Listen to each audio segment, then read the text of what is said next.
విజయనగరం జిల్లా రాజాం అంబేద్కర్ జంక్షన్ వద్ద petrol diesel ధరల పెంపును నిరసిస్తూ ఆటో కార్మికులతో కలిసి సిఐటియు నేతలు వినూత్న నిరసన చేపట్టారు. ఆటోకి తాడు కట్టి లాగుతూ నినాదాలు చేశారు.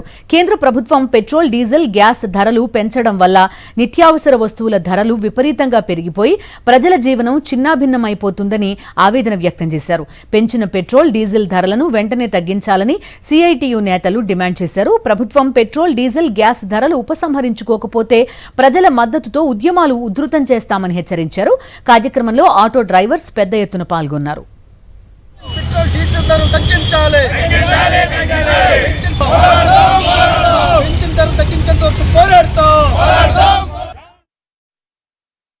పెట్రోల్ మీద 3 రూపాయలు, డీజిల్ మీద 3 రూపాయలు, గ్యాస్ వంట గ్యాస్ మీద 50 రూపాయలు, కమర్షియల్ గ్యాస్ మీద 1000 రూపాయలు కేంద్ర ప్రభుత్వం పెంచింది.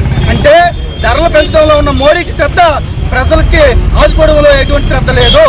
ఈరోజు ధరలు తగ్గించాల్సిన మోడీ అటువైపు ప్రయత్నం చేయకుండా సలహాలు ఇస్తా ఉన్నాడు. మీరు విమానంలో తిరగండి, కారుల్లో వెళ్ళకండి, బల్లుల్లో వెళ్ళకండి, విలాసవంతులు కొనకండి అని చెప్పేసి సలహాలు ఇస్తున్నా. అంటే ప్రత్యక్షంగా మీరు ధరలను పెంచుతామని చెప్పేసి చెప్పడం తప్ప మరో మార్గం కాదు. ఆటో కార్మికులు నెలవారీ గుర్తు ఇవ్వాలని, ఆటో కార్మికులకి ఏ విధమైన ట్యాక్సులు చెల్లించకుండా మాకు నెలవారీ పెన్షన్ పెంపు చేయాలని, మా అందరినీ ఆదుకోవాలని ప్రభుత్వాన్ని ఎంతో కోరుకుంటున్నాం. దయచేసి పెట్రోల్ ధరలు, గ్యాస్ ధరలు, డీజిల్ ధరలు తగ్గించకపోతే పెద్ద ఎత్తున రాష్ట్రం మొత్తం ఆటోలు ధర్నా చేసి మా యొక్క నిరసన తెలియజేస్తామని ప్రభుత్వాన్ని తెలియజేసుకుంటున్నాం. పెట్రోల్ డీజిల్ ధరల పెంపుకు వ్యతిరేకంగా వైఎస్ఆర్ జిల్లా కడప పాత బస్టాండ్ సెంటర్లో ఆటోను తాడుతూ లాగుతూ సిపిఎం ఆధ్వర్యంలో నిరసన కార్యక్రమం నిర్వహించారు. 5 రాష్ట్రాల్లో ఎన్నికల ముందు ధరలు పెంచమని చెప్పి ఎన్నికల తర్వాత కేంద్ర రాష్ట్ర ప్రభుత్వాలు మాట మార్చాయని మండిపడ్డారు.